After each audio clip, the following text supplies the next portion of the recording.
मेरठ महानगर के अध्यक्ष श्रीमान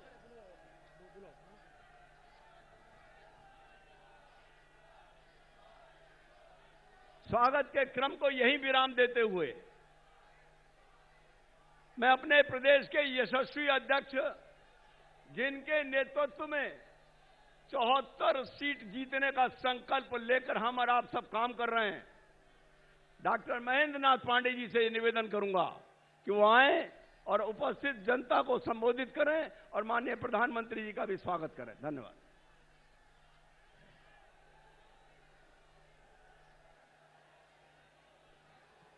भारत माता की, भारत माता की, भारत माता की।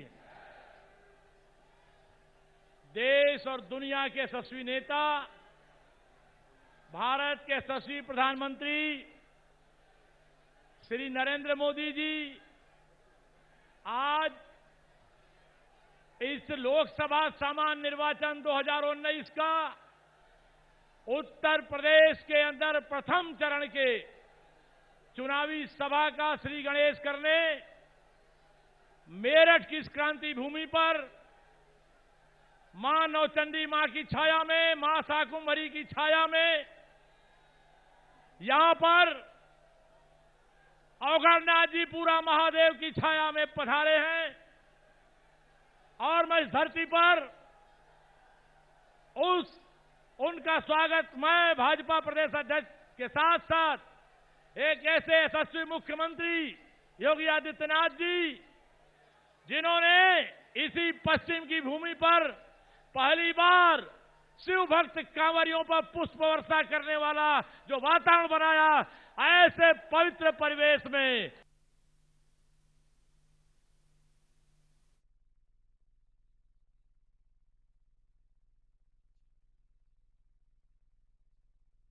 सांसद प्रत्याशीगण, विधायकगण, पार्टी के नेताओं की तरफ से हार्दिक अभिनंदन और स्वागत करता हूं और इस स्वागत की संबोधन श्रृंखला को आप सब जनता को नमन करते हुए मैं मित्रों केवल इतना ही निवेदन करना चाहूंगा कि भारत आज एक नए दौर में मोदी जी की अगुवाई में नए भारत में प्रवेश कर चुका है और इस नए भारत के दौर में आप सबके सामने मोदी जी ने इस देश को विकास दिया, इस देश को सुशासन दिया, पारदर्शी शासन दिया और उनकी अगुवाई का नमूना एक ही है।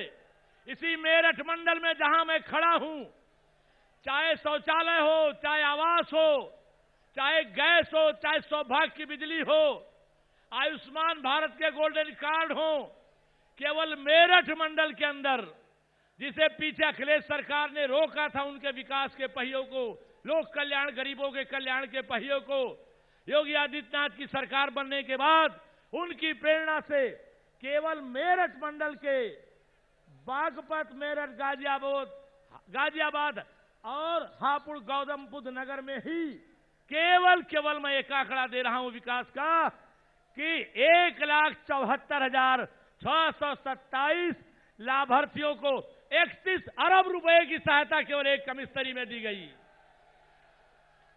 तो मित्रों, आज मोदी हैं भारत के प्रधान सेवक, भारत के महान चौकीदार हैं, तो विकास भी आप बोलेंगे मुमकिन है, विकास भी, और मोदी हैं तो गरीबों का कल्याण भी, गरीबों का कल्याण भी, और मोदी हैं तो उड़ी में आतंकवादियों की सर्जिकल स्ट्राइक भी, और मोदी हैं तो आतंकवादियों का बालाकोट में एयर स्ट्राइक भी, और मोदी हैं तो दुनिया में चौथी शक्ति कल ही बनी है भारत। सैटेलाइट भी, दुश्मन का सैटेलाइट भी नष्ट किया जाना तो हिंदुस्तान की मजबूती, विकास, गरीबों का कल्याण मोदी राज में, जिसमें कंधा से कंधा योगी राज मिला रहा मुमकिन है। तो इस मुमकिन को सार्थक बनाने के लिए ऐ क्रांति भूमि मेरठ के नौजवानों, यहां उपस्थित मेरठ के प्रत्याशी राजेंद्र अग्रवाल जी को, बागपत के प्रत्याशी सत्यपाल सिंह को, मुजफ्फरनगर के प्रत्याशी संजीव बालियान को, बिजनौर के प्रत्याशी भारतेंदु सिंह को शानदार मतों से जिताने में मोदी के सहायक कार्यकर्ता, उनके अनुयायी बनके जनता के बीच छा जाइए। आने वाले दिनों में मोदी, कमल, मतदाता, इस तीन के बीच में किसी को खुसने मत दीजिए। यही आह्वान करते हुए आप सबको नमस्कार। भारत माता की, भारत माता की, वंदे वंदे। बहुत बहुत अभिनंदन माननीय मोदी जी का।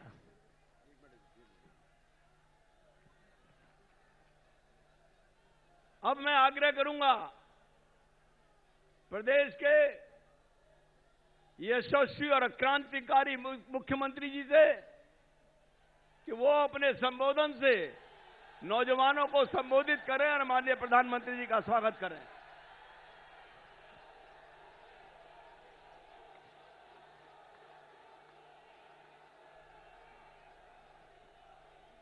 (2019) के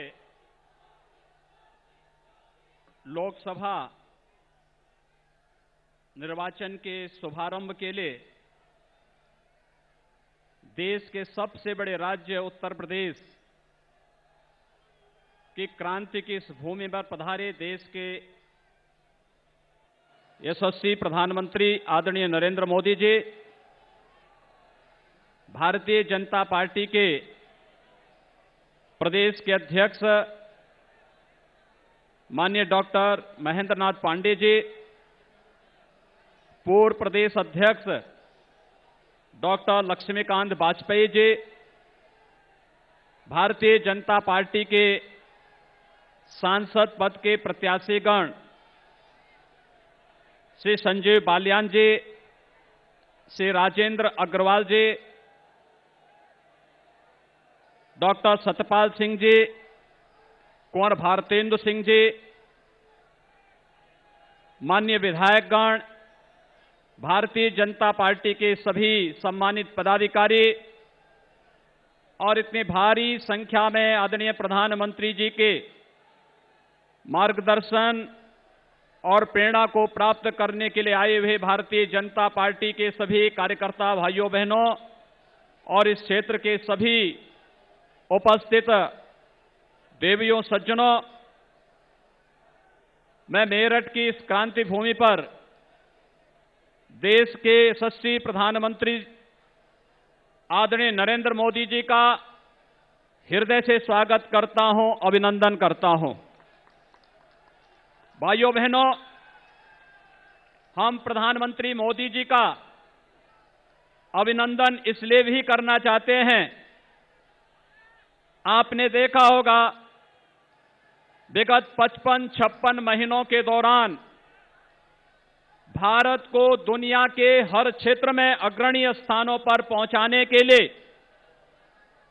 जो एक सार्थक पहल आदरणीय प्रधानमंत्री जी के नेतृत्व में हुआ है, कल उसकी कड़ी में एक नया कार्य हुआ है। भारत दुनिया की अंतरिक्ष महाशक्ति बनी है और मिशन शक्ति के सफलतापूर्वक क्रियान्वयन के लिए मैं आप सबकी ओर से, उत्तर प्रदेश की जनता की ओर से आदरणीय प्रधानमंत्री जी का हृदय से अभिनंदन करता हूं, स्वागत करता हूं। भाइयों बहनों, इससे पहले भारत को दुनिया की आर्थिक महाशक्ति के रूप में स्थापित करने के लिए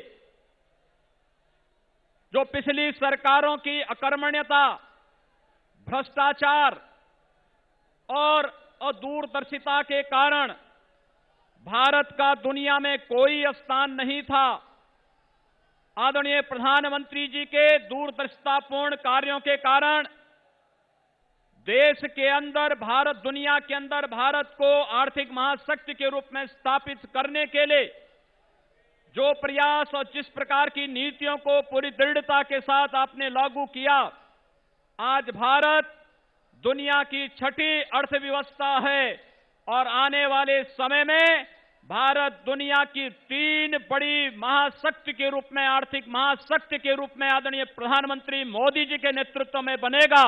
इस भाव के साथ आज हम अपने यशस्वी प्रधानमंत्री जी का यहां पर स्वागत और अभिनंदन कर रहे हैं। भाइयों बहनों, प्रधानमंत्री मोदी जी का अभिनंदन और स्वागत इसलिए भी कि पहली बार इस देश के अंदर योजनाओं का लाभ व्यक्ति को, परिवार को, जाति को, क्षेत्र को और भाषा को देख करके नहीं, बल्कि गांव, गरीब, किसान, नौजवान, महिलाएं और समाज के प्रत्येक तबके तक इन योजनाओं का लाभ पहुंचाने के लिए जिस तेजस्विता के साथ आपके नेतृत्व में कार्य हुआ है, आज उसका परिणाम है कि इस देश के अंदर बिना भेदभाव के हर गरीब को योजनाओं का लाभ प्राप्त हुआ है। योजनाओं का लाभ बिना भेदभाव के गरीबों को आवास, गरीबों को शौचालय, गरीबों को उज्ज्वला योजना का कनेक्शन, गरीबों को विद्युत का निःशुल्क कनेक्शन हो या फिर 5 लाख रुपए की स्वास्थ्य बीमा की आयुष्मान भारत की योजना या अभी हाल ही में घोषित प्रधानमंत्री किसान सम्मान निधि के माध्यम से प्रत्येक किसान को, लघु और सीमांत किसान को 6,000 रुपए सालाना देने की बात हो। भाइयों बहनों, ये सभी कार्य जो कांग्रेस के समय में, सपा और बसपा के समय में और उनके सहयोगियों के समय में नामुमकिन था, आज नामुमकिन मुमकिन है, क्योंकि मोदी हैं तो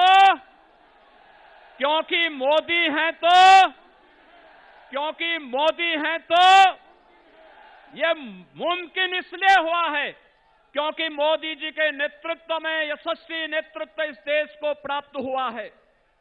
और भाइयों बहनों, मुझे केवल 2 अन्य मुद्दों पर बात करनी है। एक, पश्चिमी उत्तर प्रदेश में या उत्तर प्रदेश की जनता को इससे पहले बिजली नहीं मिलती थी, सपा की सरकार रही हो या बसपा की सरकार, लेकिन जब आपने पिछले विधानसभा चुनाव में आदरणीय प्रधानमंत्री जी के मार्गदर्शन में प्रदेश की जनता ने भारतीय जनता पार्टी की सरकार प्रदेश में बनाई, आज प्रदेश के अंदर बिना भेदभाव के, गांव हो या शहर, प्रदेश का कोई भी जनपद हो, प्रत्येक जनपद में विद्युत की आपूर्ति अनवरत, जहां एक और प्रत्येक जनपद और गांव में की जा रही है, वहीं साथ ही साथ यह भी सुनिश्चित किया गया है कि प्रदेश के अंदर बहन और बेटियों की सुरक्षा के साथ साथ आम नागरिक की सुरक्षा सुनिश्चित हो, आपकी आस्था का सम्मान हो, चाहे वह पश्चिमी उत्तर प्रदेश की कांवड़ यात्रा को कुशलतापूर्वक संपन्न करने का मामला हो या फिर प्रयागराज कुंभ की कुशलतापूर्वक, निर्विघ्न पूर्वक संपन्न करने का मामला हो। पिछली सरकारें आपकी आस्था पर कुठाराघात करती थी, आपको कांवड़ यात्रा नहीं करने देती थी, मां बहनों की सुरक्षा, बहन बेटियों की सुरक्षा पर सेंध लगाने का कार्य होता था। लेकिन आज हम कह सकते हैं कि जैसे देश की सीमाओं की सुरक्षा को पूरी दृढ़ता के साथ 3 स्ट्राइक के माध्यम से, 2 सर्जिकल स्ट्राइक और 1 एयर स्ट्राइक के माध्यम से पाकिस्तान की कमर तोड़ करके आतंकवाद का समूल नाश पूरे दुनिया के अंदर भारत की सामरिक ताकत का एहसास आदरणीय प्रधानमंत्री जी के नेतृत्व में हुआ है। और मुझे लगता है पश्चिमी उत्तर प्रदेश, जहां पर अपराधी सिर चढ़ करके बोलता था, अवैध बूचड़खानों में यहां के लोगों के गाय, भैंस, बैल, बछड़े, इन सबको अनैतिक और अवैध तरीके से काटने का कार्य किया जाता था। पहले ही आने के तत्काल बाद, किसानों की कर्ज माफी के बाद, अवैध बूचड़खानों को रोकने और अपराधियों के खिलाफ जो सख्ती की कार्रवाई की गई, आज हम कह सकते हैं कि पश्चिमी उत्तर प्रदेश में अपराधी या तो जेल में है या राम नाम सत्य है की यात्रा पे निकल चुका है, उसके लिए दूसरा कोई सहारा नहीं बचा है। ये भारतीय जनता पार्टी की प्रतिबद्धता है। राष्ट्रीय सुरक्षा के मोर्चे पर अभी आपने देखा होगा एयर स्ट्राइक के माध्यम से पहले भी सरकारें थी, हिम्मत नहीं करती थी। याद करिए पुलवामा की घटना के उन शहीदों की शहादत को। प्रधानमंत्री मोदी जी ने अगले ही दिन कहा था कि हमारे जवानों का बलिदान व्यर्थ नहीं जाएगा, और आपने देखा होगा 10वें दिन एयर स्ट्राइक के माध्यम से पाक अधिकृत कश्मीर के बालाकोट में सभी आतंकी शिविरों को नष्ट करके भारत के शौर्य और पराक्रम का लोहा दुनिया के सामने मनाने का कार्य हुआ था। भारत इसी प्रकार का दृढ़ इच्छा शक्ति का यशस्वी नेतृत्व चाहता है। भारत का सम्मान आज दुनिया के अंदर बढ़ा है। पूरा भारत इंफ्रास्ट्रक्चर के डेवलपमेंट के नए दौर में गया है। एक नया भारत आदरणीय प्रधानमंत्री मोदी जी के नेतृत्व में हम जब एक नए दौर की ओर चल रहे हैं, स्वाभाविक रूप से 2019 का लोकसभा का ये चुनाव हम सबको एक बार पुनः बिना भेदभाव के भारतीय जनता पार्टी ने आपके अनुसार प्रत्याशी दिए हैं, लेकिन उस सब के बावजूद हमें प्रधानमंत्री मोदी जी को देखना है। पूरा देश, उत्तर हो या दक्षिण, पूरब हो या पश्चिम, गांव हो या शहर, हर जगह एक ही नारा है और एक ही भाव है, मोदी मोदी का। पूरे देश के अंदर एक भाव है। महिला हो या बुजुर्ग, नौजवान हो या फिर किसी भी उम्र का, हर व्यक्ति एक ही बात को लेकर के चल रहा है, और वह है कि मोदी जी के नेतृत्व में देश ने एक अच्छी दिशा में एक नया प्रयास प्रारंभ किया है।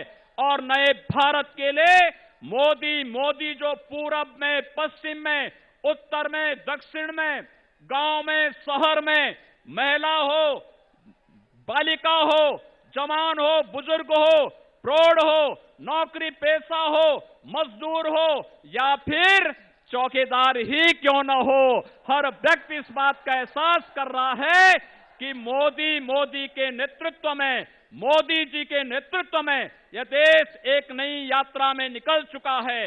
दुनिया की महाशक्ति बनने की इस यात्रा को आगे बढ़ाने के लिए आज हम सब आदरणीय प्रधानमंत्री जी का मार्गदर्शन प्राप्त करने के लिए यहां पर एकत्र हुए हैं। मैं एक बार पुनः आप सबसे कहूंगा कि भाइयों बहनों, सपा, बसपा, कांग्रेस, लोकदल, इन सब के लिए जो कार्य नामुमकिन होता था वह कार्य आज मुमकिन हुआ है।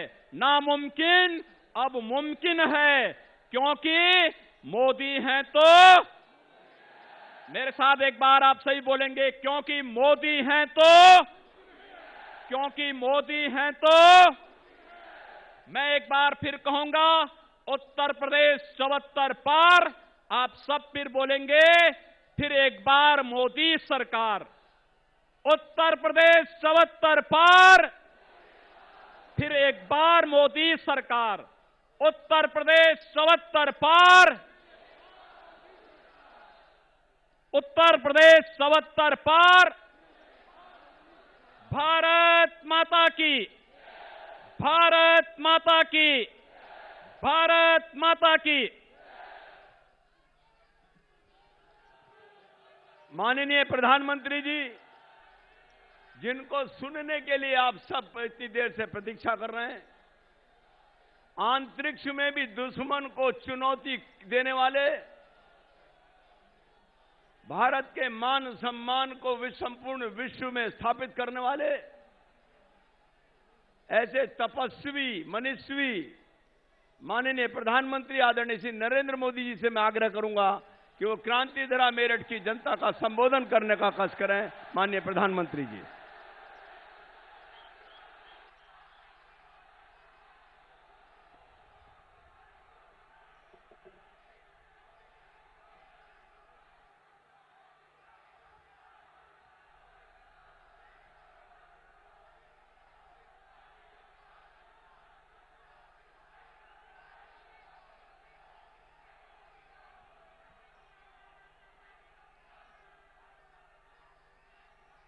पश्चिमी यूपी के कोने कोने से,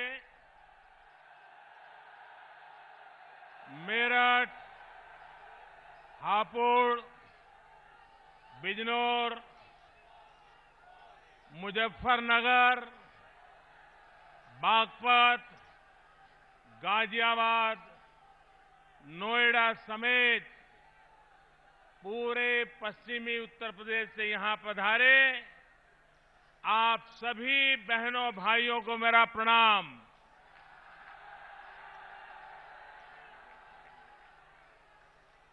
दिल्ली ही नहीं, दुनिया का मीडिया पूरब, पश्चिम, उत्तर, दक्षिण जिसे भी 2019 का जनादेश देखना हो वही जनसलाब को देख सकता है।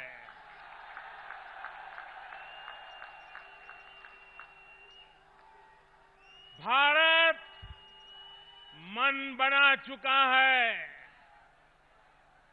भारत के 130 करोड़ लोग मन बना चुके हैं। देश में फिर एक बार बनने जा रही है। इस विशाल संख्या में पधारने के लिए मैं आप सभी का, भारतीय जनता पार्टी के प्रत्येक कार्यकर्ता, एक एक बूथ का इंतजाम देखने वाले अपने साथी का हृदयपूर्वक आभार व्यक्त करता हूं। साथियों, 2019 के चुनाव अभियान की शुरुआत मेरठ से ही शुरू करने के पीछे एक वजह है। 2019 का ये चुनाव हर देशवासी की आकांक्षा, मजबूत भारत के सपने से जुड़ा चुनाव है। वही सपना, वही आकांक्षा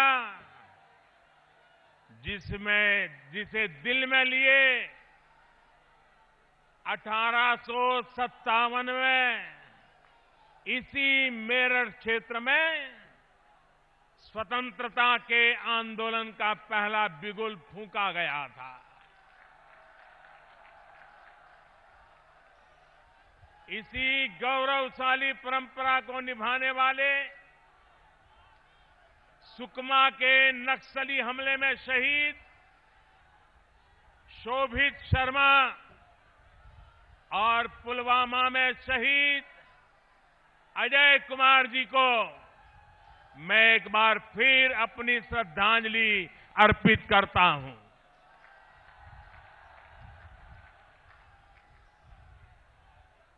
हम सबके आदरणीय चौधरी चरण सिंह जी को भी मैं नमन करता हूं।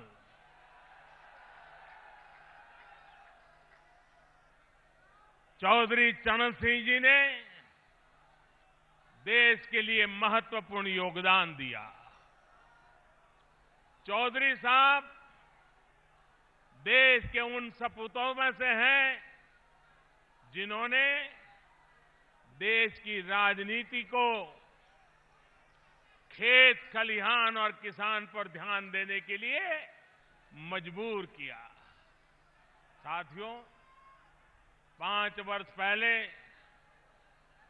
जब मैंने आप सभी से आशीर्वाद मांगा था तो आपने भरपूर प्यार दिया था। मैंने आपसे कहा था कि आपके प्यार को, आपके आशीर्वाद को मैं ब्याज सहित लौटाऊंगा।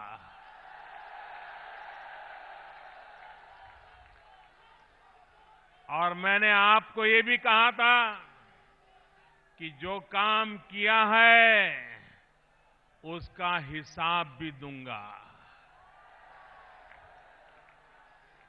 और हां, अपना हिसाब दूंगा, साथ साथ दूसरों का हिसाब भी लूंगा।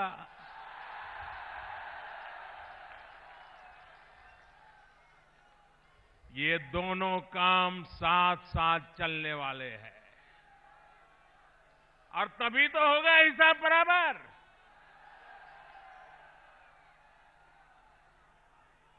और आप तो जानते हैं मैं चौकीदार हूं और चौकीदार कभी नाइंसाफी नहीं करता है।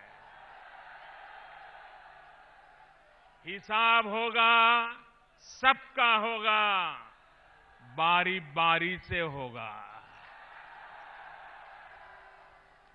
आने वाले दिनों में देश के सामने एनडीए सरकार के 5 साल के काम तो रखूंगा ही, अपने विरोधियों से ये भी पूछने की जब उनसे पूछूंगा कि जब आप सरकार में थे, जब देश के लोगों ने आप लोगों पर भरोसा किया था, तो आप नाकाम क्यों रहे? क्यों देश का भरोसा तोड़ा? साथियों, आज एक तरफ विकास का ठोस आधार है, तो दूसरी तरफ न नीति है, न विचार है और न ही कहीं नीयत नजर आती है। एक तरफ फैसले लेने वाली सरकार है, तो दूसरी तरफ दशकों तक फैसले टालने वाला इतिहास मौजूद है। एक तरफ नए भारत के संस्कार है और दूसरी तरफ वंशवाद और भ्रष्टाचार का बोलबाला है। एक तरफ दमदार चौकीदार है और दूसरी तरफ दागदारों की भरमार है। साथियों, हमारा विजन नए भारत का है, ऐसे भारत का जो अपने गौरवशाली अतीत के अनुरूप ही वैभवशाली होगा। एक ऐसा नया भारत जिसकी नई पहचान होगी, जहां सुरक्षा, समृद्धि और सम्मान के संस्कार होंगे। सुरक्षा देश के दुश्मनों से, सुरक्षा आतंकवाद से, सुरक्षा गुंडागर्दी से, सुरक्षा भ्रष्टाचारियों से, सुरक्षा बीमारी से, समृद्धि साधनों और संसाधनों की, समृद्धि ज्ञान और विज्ञान की, समृद्धि संस्कृति और विचार की, समृद्धि हमारे आचार और व्यवहार की। और जब मैं सम्मान की बात करता हूं, तो सम्मान श्रम का, सम्मान काम का, सम्मान बेटियों का, सम्मान हर वर्ग का, सम्मान देश के मान का, अभिमान का। भाइयों और बहनों, इस देश ने सिर्फ नारे लगाने वाली सरकारें बहुत देखी है, लेकिन पहली बार ऐसी निर्णायक सरकार भी देख रहा है जो अपने संकल्प को सिद्ध करना जानती है।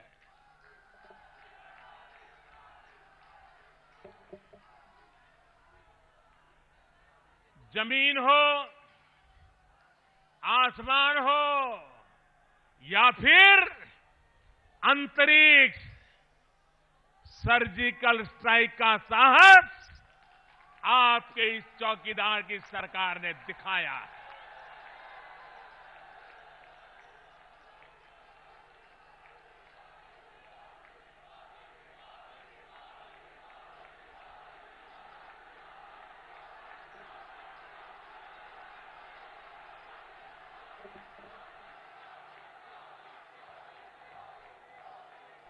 चार दशक से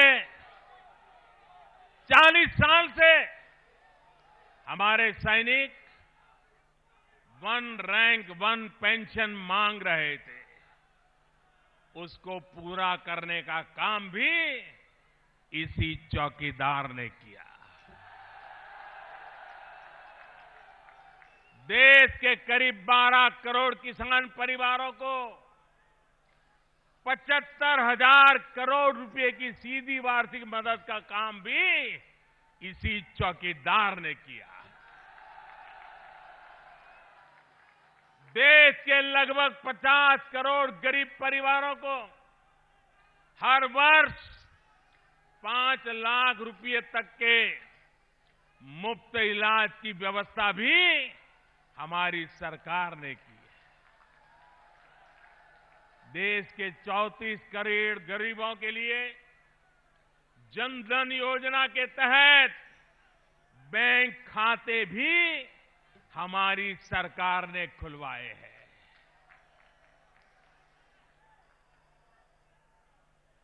और जब मैं बैंक खाते खुलवाता था तो ये बड़े बुद्धिमान लोग भाषण करते थे कि देश में बैंकें नहीं है, गांव का आदमी क्या करेगा। ऐसा कहते थे कि नहीं कहते थे? और आज वही कह रहे हैं जो लोग अरे गरीबों का बैंक का खाता 70 साल तक नहीं खुलवा पाए, वो कहते तुम्हारे खाते में पैसे डालेंगे। कोई भरोसा करेगा क्या? अरे जो खाता नहीं खुलवा सकता है वो खाते में डाल सकता है क्या?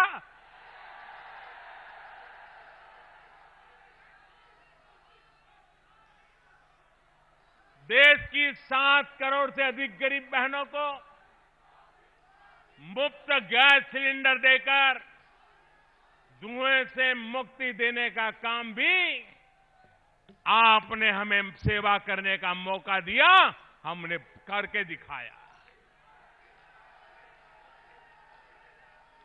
देश भर में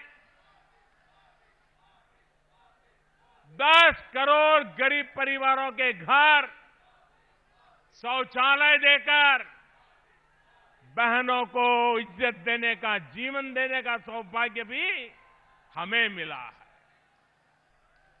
1.5 करोड़ से अधिक गरीब बेघर परिवारों को अपना पक्का घर भी हमारी सरकार ने ही दिया है। देश के 2.5 करोड़ से अधिक गरीब परिवारों तक पहली बार बिजली कनेक्शन देने का काम भी हमने ही किया है।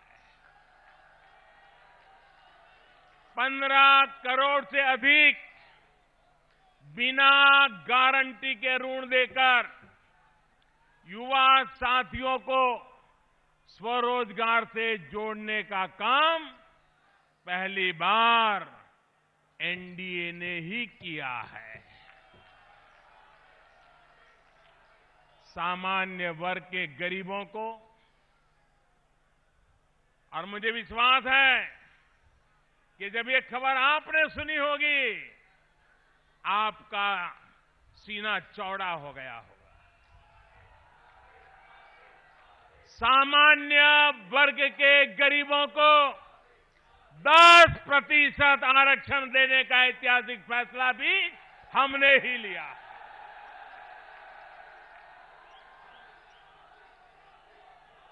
देश के ईमानदार करदाताओं को 5 लाख रुपए तक की कर योग्य आय पर टैक्स जीरो करने का रिकॉर्ड भी हम ही ने बनाया है। साथियों, समाज का ऐसा कोई व्यक्ति नहीं है और देश का ऐसा कोई कोना नहीं है जो विकास के हमारे इन कामों से अछूत रहा हो।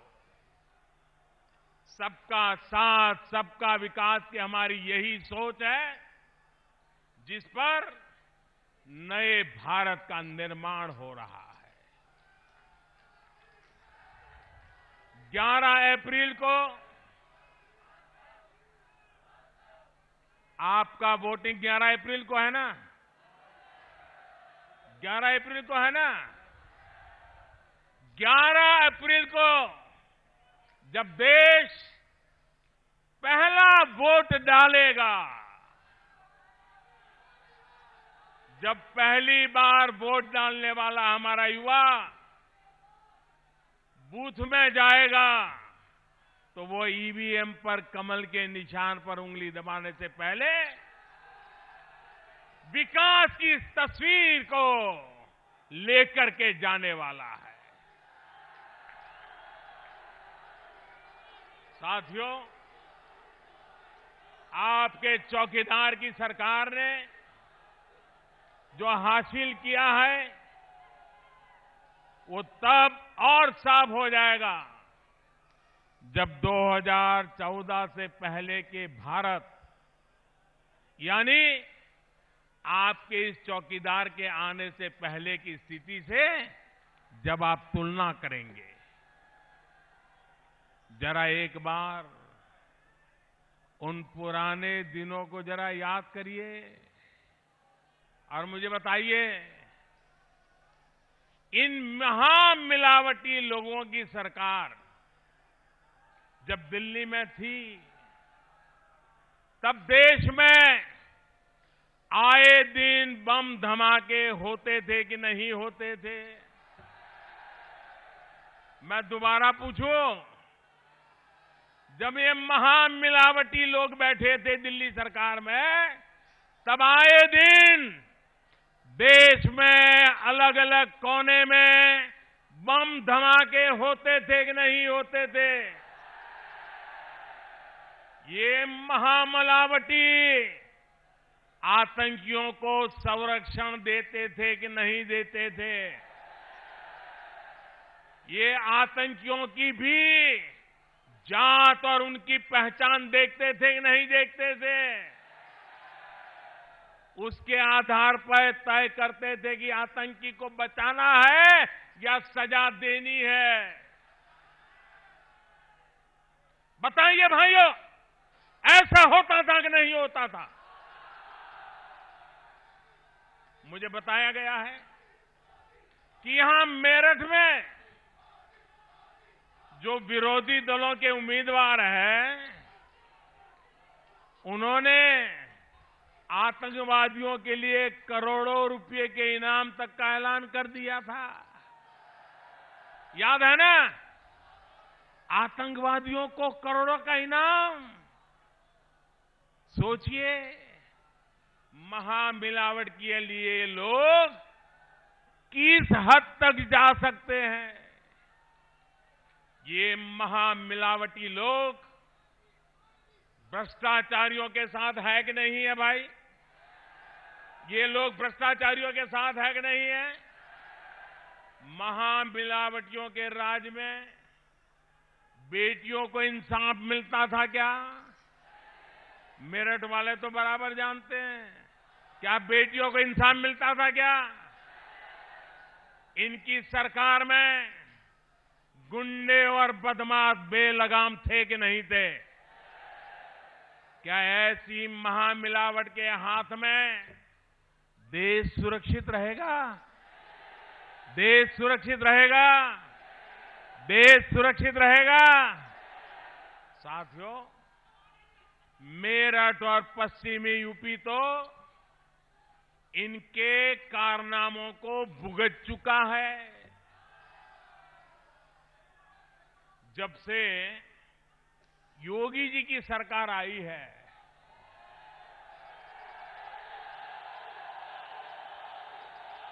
तब से गुंडों और बदमाशों में डर है, भय है। बेटियों के साथ अत्याचार करने वाले आज 100 बार सोचते हैं कि नहीं सोचते हैं, क्योंकि आपके इस चौकीदार ने ऐसे लोगों को फांसी तक का प्रावधान कर लिया है। ये बातें मैं आपको इसलिए बता रहा हूं क्योंकि हम सभी मिलकर बीते 5 वर्षों में भारत को जिस स्थिति से निकाल कर लाए हैं, इसको और मजबूत करना है। देश को और मजबूत करना है कि नहीं करना है? देश मजबूत होना चाहिए कि नहीं होना चाहिए? मजबूत देश के लिए मजबूत सरकार चाहिए कि नहीं?